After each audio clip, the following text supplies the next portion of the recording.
하나님 말씀을 함께 보도록 하겠습니다. 오늘 주시는 하나님 말씀은 시편 139편 말씀입니다.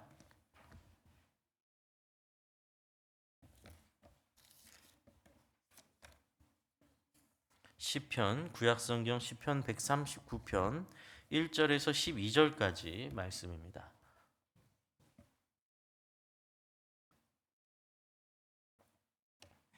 시편 139편 1절에서 12절, 제가 가진 성경책은 구약성경 904쪽입니다. 다 찾으셨으면 한 절씩 교독하고 마지막 12절 말씀은 한 목소리로 봉독합니다. 제가 먼저 1절 말씀 읽겠습니다. 여호와여, 주께서 나를 살펴보셨으므로 나를 아시나이다.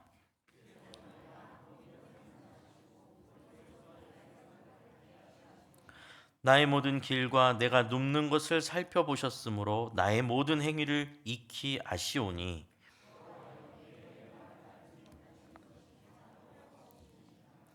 주께서 나의 앞뒤를 둘러싸시고 내게 안수하셨나이다.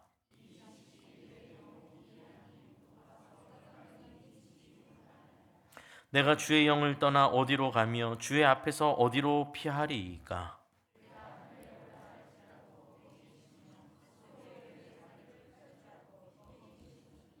내가 새벽 날개를 치며 바다 끝에 가서 거주할지라도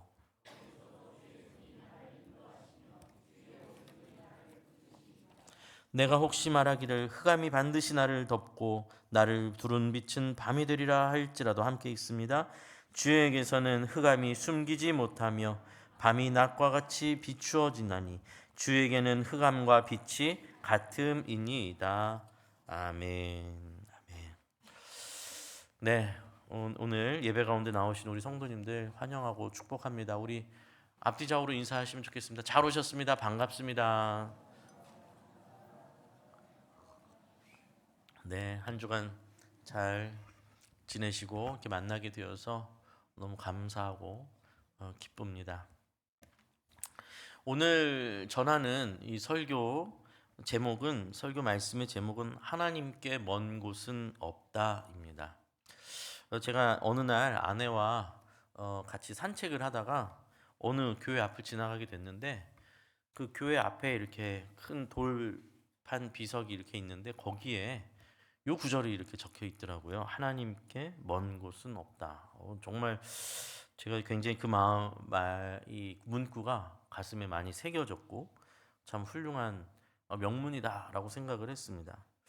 오늘 함께 읽은 이 시편 139편 말씀은 이 설교 제목과 같은 고백을 담고 있습니다.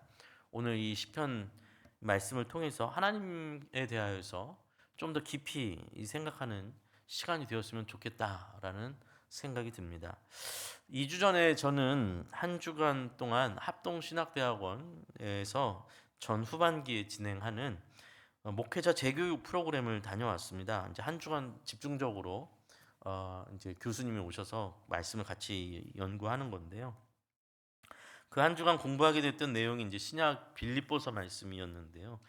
강사분으로는 고신대학원의 길성남 교수님이라는 분이 강사로 오셔서 연구하신 말씀을 같이 전해 주셨습니다. 근데 교수님이 이제 강의를 계속 진행하시다가 중간에 이렇게 뭔가 강의하다 보면 뭐 그런 순간이 있죠. 이렇게 울컥하시면서 이렇게 막 마음속에 이렇게 답답했던 것을 막 이 목사들한테 토로하시는 순간이 있었어요. 이제 이렇게 나이가 많으신 이제 연로한 목사님이신데, 본인이 이제 교회를 다니고 또 다니면서 이렇게 강의를 하고 또 지금도 출석하는 교회가 있는데, 본인이 이제 교회를 다니시면서 마음에 힘든 것 중에 하나가 이렇게 말씀을 하시더라고요. 왜 목사들이 복음을 설교하지 않는가? 이제 여기에 대해서 굉장히 뜨거운 마음으로 말씀을 하셨습니다. 한 대략 80명 좀 넘는 목사들이 와 있었는데 굉장히 뜨겁게 그런 말씀을 하셨어요. 강대상에 선포되는 말씀을 들어보면 유머도 있고 때로는 감동도 있고 때로 심지어 상식까지 열심히 공부해서 전하면서 정작 왜 복음에 대해서는 이야기하지 않는 목사들이 이렇게 많냐면서 뜨겁게 열변을 토하셨습니다. 강의를 듣다가 저도 저 자신을 잠시 이렇게 돌아보는 순간이 되었습니다. 그래서 속으로 생각하기를 그래 종종 가장 기초적인 복음의 내용을 전해야겠구나. 이제 저 자신도 그렇게 생각하고 돌아왔습니다. 그래서 오늘 설교는 하나님께 먼 곳은 없음을 같이 전하고 또 복음은 도대체 복음이란 무엇인가를 함께 또 엮어서 생각해 보려고 합니다. 먼저 우리가 함께 읽은 이 시편 본문을 함께 좀 같이 찬찬히 살펴보면 좋겠는데요. 우리 1절 말씀 우리 함께 다시 한번 읽어볼까요? 1절 말씀 함께 읽겠습니다. 시작. 여호와여 주께서 나를 살펴보셨으므로 나를 아시나이다. 이렇게 시편이 이 기자가 이렇게 고백을 하면서 시가 시작됩니다. 사람은 때로 자기 마음도 잘 모르겠다고 생각하는 날들이 많죠. 자기 마음도 모를 때가 있습니다. 나도 내 마음 모르겠어 할 때가 없으신가요? 꽤 많죠. 그럴 때가 많습니다. 나도 나를 잘 모를 때가 있는 게 인간입니다. 그 인간의 한계이자 또 연약함입니다. 또 주위를 돌아보면 자기 자신에 대해서 착각하는 사람들도 많습니다. 그렇죠? 내가 생각하는 나와 다른 사람이 나를 주변에 객관적으로 보는 내가 차이가 많이 나는 경우도 있어요. 아주 겸손해서 자기를 굉장히 겸손하게 낮추는데 사람들이 봤을 때는 너무 훌륭한 사람인 경우도 있겠지만 너무 그건 극소수가 되는 것이고, 대부분은 어떻습니까? 사실은 저희가 말을 안 해서 그렇지 대부분은 본인이 이렇게 얘기는 하는데 겪어보면 그렇지 않아서 그 간격이 큰 경우는 어떤 경우냐면 아직 미성숙한 경우이죠. 성숙하지 않은 경우에 그렇게 됩니다. 자기 자신을 잘 모릅니다. 지금도 이 이야기를 듣고 제가 판별법을 하나 좀 알려드릴게요. 제가 지금 설명을 드렸는데 그렇지 목사님 말대로 자기가 어떤지 모르는 사람 1, 2, 3, 4 이렇게 떠오르고 계신 분이 첫 번째 유형이고요. 두 번째 유형은 나는 나를 잘 알고 있을까? 다른 사람들이 내가 생각하는 것과 다르게 나를 보고 있으면 어쩌지? 라고 하는 사람이 유형 두 번째예요. 첫 번째 유형은 아직 성숙하지 못한 사람이고요. 두 번째 유형이 그나마 좀 괜찮은 사람이에요. 만약에 내가 첫 번째 유형이시면 반성하시고 남 생각할 게 아니라 내가 정말 다른 사람들 보기에 괜찮은 사람일까? 그래서 좀 고민하시면 좋겠습니다. 하나님은 우리를 너무 정확하게 아시죠. 우리는 우리 자신조차도 우리가 속일 때가 많죠. 우리 스스로에게 우리를 속일 때도 많습니다. 그러나 하나님은 우리를 정확하게 아십니다. 너무 잘 아십니다. 여러분을 너무나 잘 알고 계시고 저를 너무나 잘 알고 있습니다. 이 말씀이 여러분에게 위로가 되십니까? 공포가 되십니까? 어떤 분들은 하나님이 나를 속속들이 다 하신다니까 너무 부담스럽대요. 도대체 좀 나는 나 혼자의 시간이 필요하다고. 맨날 나를 지켜보고 계시면 난 너무 부담스럽다. 이렇게 얘기하는 분들도 있습니다. 그러나 하나님이 우리를 알고 계시고 우리를 살펴보시는 것은 공포가 아니라 위로의 말입니다. 내가 잘해보려고 했는데 이렇게 된 걸 아시는 하나님. 나도 한번 해보려고 했는데 실력이 따라가지 못해서 이렇게 돼버린 나를 아시는 하나님이 우리에겐 큰 위로가 되겠죠. 그러나 아까 말했던 것처럼 속으로는 내가 생각하는 바와 내가 하는 생각과 내 본질은 따로 있고 사람들에게 이렇게 보이려고 꾸미고 덮어고 가면을 썼는데 하나님이 그 속까지 다 들여다보신다니 너무 부담스럽다 라고 생각한다면 아직 가야 할 길이 좀 멀겠죠. 하나님이 우리를 살피고 계시다, 우리의 중심을 다 보고 계시다는 말씀은 엄청난 위로의 말씀입니다. 그리고 이 성경에서 나오는 하나님이 우리를 아신다, 하나님이 당신을 아신다 라는 표현은요 지식적인 알의 수준이 아닙니다. 안다라는 표현이 야다라는 히브리어인데 이 안다라는 표현은 관계적 표현에서 나오는 말입니다. 우리도 마찬가지잖아요. 우리도 여러분 다른 사람은 몰라도 그 사람은 나를 알아 라고 말하는 사람은 별로 없잖아요. 그렇죠? 옆에 있는 사람이 줄줄이 저에 대해서 이야기할지도 모릅니다. 너 당신 어디에 살고 있고 뭐 하는데 우리가 속으로 그런 생각 들잖아요. 당신 나를 어떻게 알아? 그건 내 겉모습일 뿐이고 내가 내 집 주소를 안다고? 내가 뭘 했다고 그걸 가지고 날 안다고? 그러나 정말로 나를 아는 사람은 내 마음과 내 마음의 중심과 내 생각을 다 아는 사람이죠. 그건 관계 속에서 이루어지는 일입니다. 깊은 관계 속에서. 하나님이 나를 아신다라는 표현은 그 관계를 통한 알을 말하는 겁니다. 하나님은 우리를 깊이 알고 계십니다. 더 구체적인 고백이 이어지는데요. 2절부터 4절까지입니다. 우리 2절부터 4절까지 함께 읽겠습니다. 시작. 주께서 내가 앉고 일어섬을 아시고 멀리서도 나의 생각을 밝히 아시오며 나의 모든 길과 내가 눕는 것을 살펴보셨으므로 나의 모든 행위를 익히 아시오니 여호와여 내 혀의 말을 알지 못하시는 것이 하나도 없으시니이다 라고 고백을 합니다. 내가 안고 일어서는 걸 아는 게 무슨 얘기예요? 아주 사소한 모든 순간들, 일상의 모든 순간을 하나님께서 지켜보고 계신다는 거예요. 일상 그냥 우리 자신도 별로 의미 없게 생각하고 있는 일상의 모든 순간조차도 하나님은 우리 놓치지 않고 살펴보고 계시다라는 말이죠. 내가 나의 생각, 멀리서도 나의 생각을 하신다. 이 멀리서는 공간, 거리를 말하는 게 아닙니다. 하나님과 우리의 격차가 이만큼 크다는 거죠. 그 크신 하나님, 우주를 창조하신 그 크신 하나님이 모래알보다도 작은 내 생각을 아시는 그 크신 하나님과 나의 격차 속에서도 하나님의 우리 한 사람 한 사람을 깊이 들여다보시고 깊이 알고 계시다. 모든 것을 알고 계시다라는 것이죠. 나의 모든 길과 내가 눕는 것을 살펴보신다. 내가 걸어가는 인생의 모든 길들, 내가 가고자 하는 모든 길들을 다 아시고 또 내가 눕는 것을 살펴보신 사람이 누워서 잠드는 순간은 무방비 상태거든요. 약한 상태. 내가 가장 연약한 그 상태에서도 하나님은 나를 너무나 깊이 알고 계시고 바라보고 계신다. 여호와여 내 혀의 말을 알지 못하는 것이 하나도 없다. 내 혀의 말은 여러분 우리 혀의 말이라는 건 우리의 마음에서부터 나오는 것이죠. 혀의 말은 마음에서 나오는 말입니다. 이 마음의 깊은 곳에서 말보다 그 속에 있는 깊이 있는 그 속에 있는 우리의 중심까지도 아시는 분, 그분 하나도 모르시는 것이 없는 그분이십니다. 라고 고백하고 있습니다. 그러면 그 하나님은 우리를 정말로 이렇게 멀리서 관찰하시면서 속속들이 알고 계시고 우리가 우리 자신도 잘 모르는 것까지도 싹 파악하고 계신 그 하나님은 우리를 살피시는 하나님, 관찰하시는 하나님일까요? 우리 한번 5절 6절 말씀 함께 읽겠습니다. 5절 6절 읽습니다. 시작. 주께서 나의 앞뒤를 둘러싸시고 내게 안수하셨나이다. 이 지식이 내게 너무 기이하니 높아서 내가 능히 미치지 못하나이다. 이렇게 고백합니다.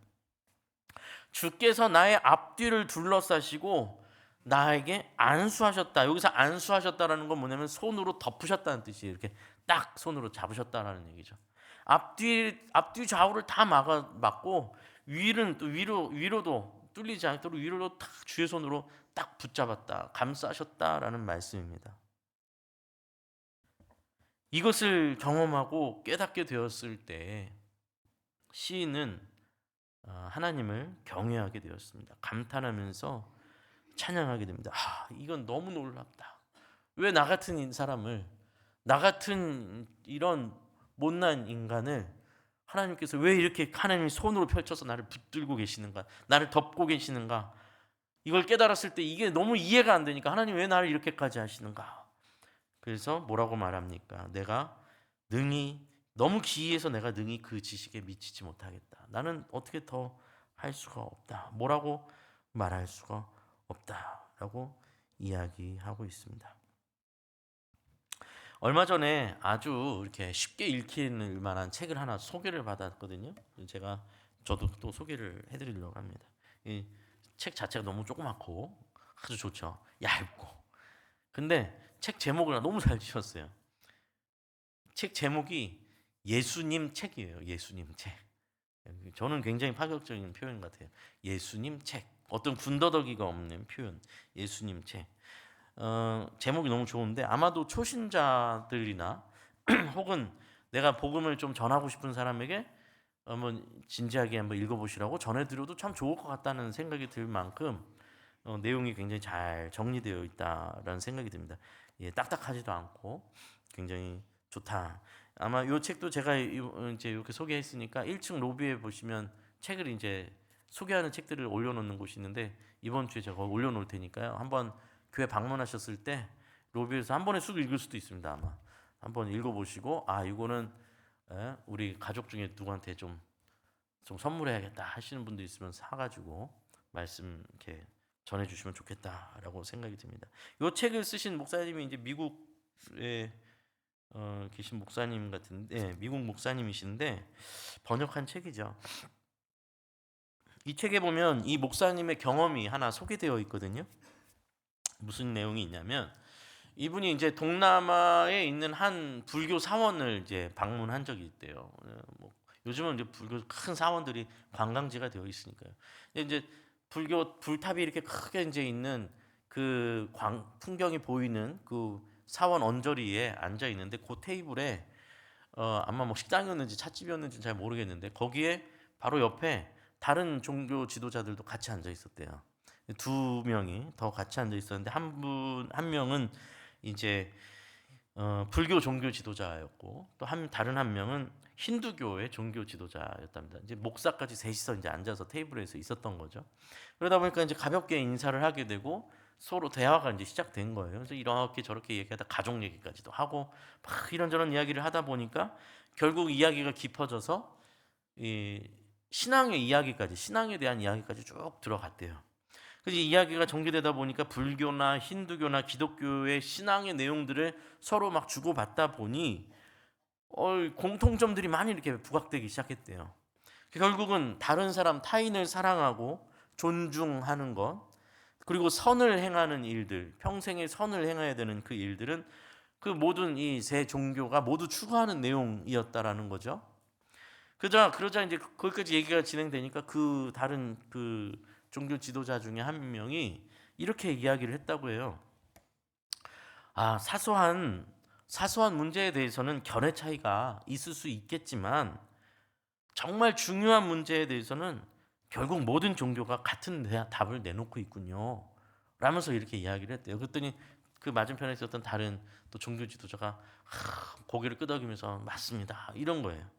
그러니까 그들의 이야기는 결국 무슨 내용이었냐면 많은 종교들이 이야기하는 것은 사실 본질상 다르지 않다라는 이야기였어요. 결국 이제 우리가 제일 많이 이런 부분에서 제일 많이 비유하는 가장 전통적인 비유가 이런 거거든요. 결국 종교라는 것은 하나의 큰 산을 올라가는 과정과 길일 뿐이다. 이제 이렇게 표현들을 해요. 산 위에 신이 계시고 이제 우리는 하나님이라고 부르는 그 신이죠. 산 꼭대기 산 위 정상에 신이 계시고 각자 불교가 됐든 힌두교가 됐든 기독교가 됐든 들어가는 입구가 다르고 길이 다를 뿐 그 정상에 올라가면 모두 같은 곳에서 같은 분을 만난다. 이런 주장이에요. 지금 그 이야기가 그렇게 이야기가 된 거죠. 그래서 이 목사님이 잠시 생각을 하고는 이제 이렇게 그분들한테 질문을 하나 던졌다고 해요. 질문이 근데 하나 있습니다. 그러니까 이제 다들 너무 분위기 좋잖아요. 그렇죠? 만약에 이 질문이 내용이 이거예요. 만약에 우리가 지금 말하고 있는 그 산 꼭대기에 계신 그 신, 산 꼭대기에서 우리가 만나게 된다는 그 신, 저는 하나님이라고 생각할 테고 그분이 우리가 있는 이곳까지 직접 내려오신다면 어떻겠습니까? 이렇게 질문했대요. 우리가 그분을 찾아서 가는 것이 아니라 그분이 우리를 기다리고 있는 것이 아니라 그곳에서 우리를 기다리고 있는 것이 아니라 만약 그분이 우리 앞에까지 직접 내려오신다면 말입니다. 어떻게 생각하세요? 이랬더니 이 두 분이 서로 얼굴을 마주보고 그렇게 하더니 그러더래요. 그런 이야기는 정말 놀라운 이야기입니다. 이렇게 이야기를 했다고 해요. 여러분, 우리가 믿는 하나님은 높은 산 꼭대기에서 전능한 힘으로 우리를 샅샅이 살펴보면서 관찰하고 구경하시는 분이 아니에요. 너희들 그 산을 올라와서 나에게까지 도달해 봐라. 그럼 내가 너희들 구원하리라. 하나님이 아니신 거예요. 이것이 비슷해 보이지만 완전히 다른 모든 종교들과 완전히 다른 기독교의 내용입니다. 그분은 우리를 찾아 내려오시는 분이십니다. 그의 손으로 우리를 감싸시는 분이십니다. 이것이 마치 우리가 신을 찾아갈 수 있는 것처럼 우리가 스스로 진리에 도달할 수 있는 것처럼 우리를 혼돈시키는 모든 종교들과 완전히 다른 기독교의 진리의 말씀입니다. 하나님은 임마누엘, 우리와 함께 하신다는 그 이름으로 예수님을 이 땅에 보내신 분입니다. 그 예수님은 우리의 고통과 절망스러운 인생의 한복판으로 깊이 들어오시는 분이십니다. 오늘 본문 6절은 뭐라고 감당하고 있습니까? 고백하고 있습니까? 내가 깨달은 이 지식이 너무 기이하여 내가 능히 그것을 감당할 수도 없고 이해할 수도 없다고 고백하고 있습니다. 어떻게 그분이 나에게까지 이렇게 오시는가? 어떻게 그분이 나를 찾아오시는가? 그분이 어떻게 그의 손으로 나를 덮고 계시는가? 때로는 나 자신도 내가 너무 밉고, 때로는 나 자신도 내가 진절머리가 나서 포기하고 싶은데 왜 그분은 그의 손으로 나를 덮고 계신가? 이걸 뭐라고 설명해야 되는가? 나에게 그분이 받을 수 있는 게 무엇이 있단 말인가? 그분이 나한테 도대체 받아가실 수 있는 게, 나한테 얻을 게 뭐가 있다고 나한테 이렇게까지 하시는가? 이 지식이, 이 깨달은 지식이 너무 기이해서 그것을 감당할 수도 없고 이해할 수도 없다고 고백하고 있습니다. 이제 나의 이해와 생각은 여기서 멈추게 됩니다. 아무리 생각해도 이해할 수 없기에 이때부터 무엇을 하게 될까요? 하나님을 찬양하기 시작합니다. 그것이 7절부터 10절까지 말씀인데, 우리 7절부터 10절까지 함께 읽겠습니다. 시작. 내가 주의 영을 떠나 어디로 가며 주의 앞에서 어디로 피하리이까? 내가 하늘에 올라갈지라도 거기 계시며 스올에 내 자리를 펼지라도 거기 계시나이다. 내가 새벽 날개를 치며 바다 끝에 가서 거주할지라도 거기서도 주의 손이 나를 인도하시며 주의 오른손이 나를 붙드시리이다. 아멘. 나는 주님을 떠나 어디로도 피할 수가 없습니다. 내가 피하는 그곳에는 주님이 계실 뿐입니다. 내가 피한다고 하는 그곳에는 오직 하나님만 계실 뿐입니다. 내가 하늘 꼭대기까지 올라간다 할지라도 그곳에 하나님이 계시고, 내가 저 스올은 이제 죽음을 상징하는 곳입니다. 스올까지 내려간다 할지라도, 거기 자리를 펼지라도 그곳에 계신 분은 오직 하나님이십니다. 내가 날개가 있어 전 바다 끝까지 날아간다 할지라도 그곳에 날아가다 보면 알게 되는 것, 하나님의 손이 나를 붙들고 지키시고 인도하고 계신다는 것을 확인하게 됩니다. 라고 고백하고 찬양하고 있는 것입니다. 그리고 이 찬양과 고백은 더 깊은 고백을 하는데요. 11절 12절 우리 함께 읽겠습니다. 시작. 내가 혹시 말하기를 흑암이 반드시 나를 덮고 나를 두른 빛은 밤이 되리라 할지라도 주에게서는 흑암이 숨기지 못하며 밤이 낮과 같이 비추이나니 주에게는 흑암과 빛이 같음이니이다. 아멘. 캄캄함이 나를 완전히 덮쳐서 내 눈에 아무것도 보이지 않는다 할지라도 내가 주님이 안 보이는 것이지 주님이 나를 놓치고 계신 것이 아니다라는 것입니다. 내가 생각하기에는 이 흑암이 반드시 나를 덮어서 나는 밤에 갇혀버렸다, 어둠에 갇혔다라고 할지라도 주님께는 흑암이 나를 감추지 못하고, 심지어 뭐라고 표현하고 있냐면 밤이 낮과 같이 비추어지게 될 것이고, 더 뭐라고 마지막에 결론을 냅니까? 주에게는 흑암과 빛이 같음이니다라고 고백합니다. 엄청난 고백이죠. 우리에게 어둠이 어둠이지 하나님께는 어둠도 빛과 똑같다라는 말씀이에요. 하나님께는 그것이 문제가 되지 않는다라는 말입니다. 어둠이 문제가 되지 않는다. 하나님이 나를 찾아오시는 그 일에는 어둠도 막아설 수가 없다. 그 고백을 하고 있습니다. 성경 속에서 우리는 이런 하나님을 만납니다. 여러분, 성경에 많은 역사의 기록들이, 또 사건들이, 인물들이 등장하죠. 이 이야기들을 가만히 살펴보시면 이 이야기들입니다. 우리를 찾아오시는 하나님, 벼랑 끝에서도 함께 하시는 하나님, 절망 속에서도 길을 내주시는 하나님, 그분의 이야기가 성경의 역사입니다. 아브라함은 정말로 아무것도 없는 막막한 상태에서 짐을 꾸리고 가족들을 다 태우고 다 데리고 그 머나먼 길을, 고향을 버리고 떠나야 했습니다. 또 아브라함은 자기가 그 귀하게 얻은 아들을 하나님의 명령으로 제단 위에 올려놓고 칼로 그를 찔러야 되는 그 순간까지 몰렸습니다. 그러나 그곳에 하나님께서 계셨습니다. 형에게 죽임을 당할까 두려워서 광야길로 떠났던 야곱에게, 그 도망자 야곱에게 나타나시는 분이 하나님이십니다. 광야로 도망가서 힘이 다 빠져버리고 노인이 된 모세에게 나타나시는 그분이 바로 하나님이셨습니다. 하나님의 명령을 어기고 내 승질을 못 이겨서 다시스로 도망하고 있는 그 요나 앞에 찾아오셔서 그를 가로막으시는 분이 바로 하나님이셨습니다. 도무지 바뀌지 않는 이 현실이 너무나 절망스러워서 광야로 도망갔던 엘리야에게 깊은 잠을 주시고 그를 만나 주시는 분이 바로 하나님이셨습니다. 포로로 끌려간 이스라엘, 망해버린 이스라엘 백성에게 다니엘을 통해서 또 에스더를 통해서 나타나시는 분, 하나님이 누구신지를 보여주신 분이 바로 하나님이십니다. 예수님께서는 스스로 직접 왜 예수님이 이 땅에 오셨는지를 말씀해 주셨습니다. 뭐라고 예수님께서 말씀하셨냐면, 인자가 온 것은 섬김을 받으려 함이 아니라 도리어 섬기려 하고 자기 목숨을 많은 사람의 대속물로 주려 함이니라라고 예수님께서 친히 자신이 이 땅에 오신 이유를 밝혀 주셨습니다. 섬김을 받으러 온 것이 아니라 섬기러 왔다. 너희를 섬기러 왔다.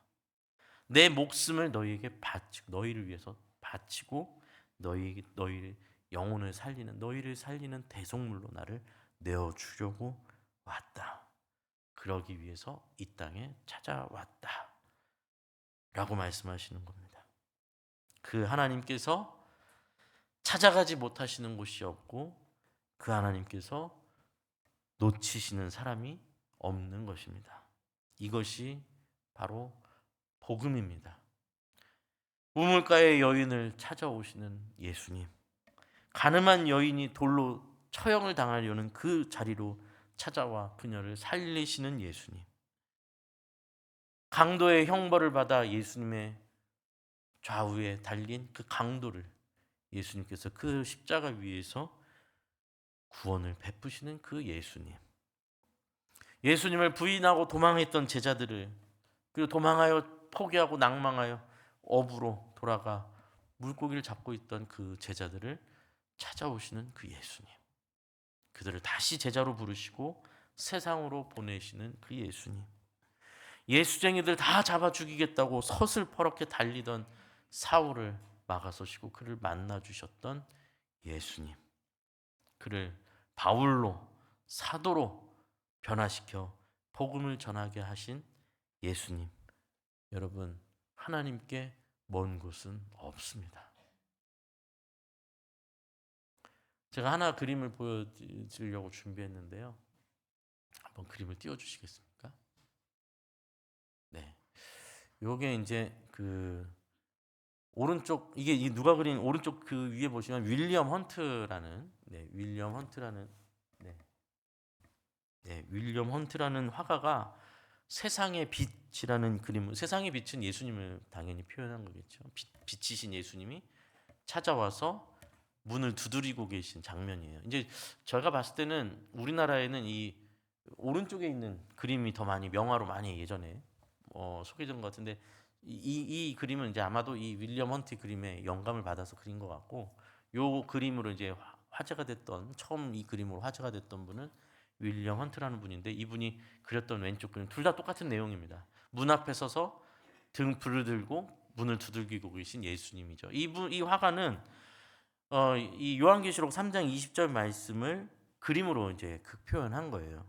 볼지어다 내가 문 밖에 서서 두드리노니 누구든지 내 음성을 듣고 문을 열면 내가 그에게로 들어가 그로 더불어 먹고 그는 나로 더불어 먹으리라.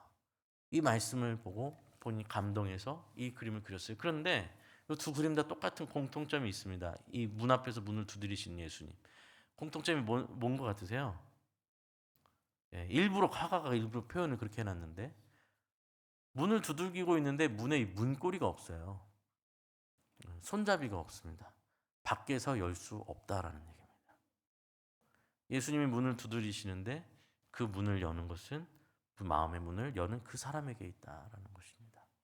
예수님은 어디까지나 찾아오시는 분이지만 그 예수님을 받아들이는 것은 우리가 해야 할 일이라는 것입니다. 그 예수님께 항복하는 것이 우리가 해야 될 일이라는 거예요. 그 사랑을 받아들이는 것이 우리가 하는 일입니다. 우리가 복음에 대해서 오해하는 경우가 좀 있습니다. 어떤 조건과 상황이 복음을 가로막는다고 착각하는 경우들이 있어요. 그 노방 전도를 하고 길거리 전도를 해보면요, 의외로 그런 분들 저는 많이 만났거든요. 길거리 전도하면 뭐 보통 물티슈를 드린다든지 뭐 이렇게 하면서 뭐 좋은 하루 되세요. 그러다 저희 우리 교회 여기 있는데 한번 오세요. 뭐 하면은 진짜로 의외로 어떤 분들을 많이 만났냐면, 저는 전도하다가 저는 아직 술 담배에서 못 가요. 의외로 그런 분들이 있어요. 그러면 뭐라고 대답하면 될까요? 네, 그러면 한 6개월 드릴 테니까 잘 끊고 오세요. 그럼 되나요? 아니죠. 저는 얘기합니다. 그거랑 교회 오는 거랑 무슨 상관이 있어요? 오세요. 오셔서 같이 신앙생활 하시면 돼요. 그러면 뭐라고 하는지 아세요? 가도 돼요? 그래요. 저 술 담배 한다니까요. 그러니까 술 담배 하는 거랑 예수 믿는 거랑 무슨 상관이 있어요? 오셔서 술 담배 하는 건 줄여가시고 변화되어 가면 되는 것이지, 그게 예수 믿는 거랑 상관없어요. 여러분, 환경과 조건이 우리를 막아선다고 말하면 오늘 말씀하고 있는 이 말씀과 예수님이 이 땅에 오신 것은 다 무슨 의미가 되겠습니까? 어떤 사람은 내가 이렇게 못났는데 하나님께서, 막 이런 분 생각보다 많아요. 내가 죄인이라서 감히 내가 구원받았다고 말 못하겠어요. 도대체 완전히 모순된 얘기예요. 그래서 예수님이 여기까지 왔다니까요. 그래서 하나님이 우리 앞에까지 왔다고요. 내가 뭐 이렇게 못난 내가 무슨 구원을 받겠습니까? 나는 뭐 교회 한 게 아무것도 없어요. 이런 분도 있어요. 나는 헌금도 제대로 못하고, 나는 뭐 봉사도 하는 게 없어요. 뭐 이렇게 얘기하시는 분이 있어요. 구원에 관한 얘기를 하면 저는 뭐 도무지 아직 구원받으려면 먼 것 같아요. 이렇게 얘기하시는 분이 있어요. 그게 아닙니다. 복음은 그 이야기가 아닙니다. 복음은 산 꼭대기까지 올라오라고, 야 중턱까지 왔으니까 좀만 더 힘내면 산 꼭대기 올라올 수 있어라고 하는 게 복음이 아니에요. 하나님께서 산 밑에까지 내려오셔서 우리가 넘어져 있는 그곳까지 오시는 게 복음이에요. 우리가 할 일이 뭐냐면요, 복음에 관해서 우리가 이해해야 되는 건 뭐냐면 우리가 고개를 들어 그분을 바라보는 것입니다. 손을 내밀어 하나님께 도움을 요청하는 겁니다. 그게 복음이에요. 문고리를 열기만 하면 되는 거예요. 잠겨있는 문을 열기만 하면 되는 거예요. 물론 안 통하는 것도 있습니다. 그래, 기왕이면 구원도 받아야지. 그러니까 저 항복합니다. 저 도와주십시오. 구원해 주십시오. 그러나 저는 일단 구원은 받고 제 마음대로 살 겁니다. 라는 사람의 그 손 내밈은 진짜 손 내미는 것이 아닙니다. 나는 정말 답이 없습니다. 나는 하나님께로 나아갈 수가 없습니다. 주님이 나를 붙잡아 주셔야 됩니다. 저에게는 소망이 없습니다. 주여 나를 불쌍히 여기소서라고 하나님을 바라볼 때 하나님은 그 얼굴 앞에 바로 서 계십니다. 우리가 내미는 그 손을 바로 잡아주십니다. 그곳이 바다 끝이라 할지라도, 저 하늘 위 꼭대기라 할지라도, 저 수월 아래라 할지라도 어둠도 빛으로 여기시는 분, 우리가 고개를 들면 그분이 바로 그 앞에 서 계십니다. 하나님께 먼 곳은 없습니다, 여러분. 지금이라도 하나님께 항복하십시오. 지금이라도 하나님께 손을 내미십시오. 인간이 할 수 있는 가장 위대한 일은 하나님의 사랑을 인정하고 그 사랑을 받아들이는 것입니다. 그것이 인간이 할 수 있는 가장 큰 일입니다. 그 이후로 하나님께서 내가 들어가 그 안에서 먹고 마시리라 하셨던 것처럼 주님이 내 안에 들어오시면 내 삶은 변화되어져 갈 것입니다. 그것을 믿으십시오. 우리는 우리의 조건과 상황이 하나님과 나를 가로막는다고 착각을 할 때가 많지만 하나님은 그 모든 것을 넘어서시는 분이십니다. 그 하나님께 나를 내어드리고 그 하나님과 동행하고 먹고 마시며 나를 미워하고 죄인된 나를 미워하고 사랑이신 하나님을 의지하여 오늘도 내일도 주님과 동행하시는 저와 사랑하는 우리 시흥평안교회 우리 성도님들 되시기를 간절히 소원합니다. 아멘. 우리 함께 찬양하고 기도하며 결단하고 예배를 마치면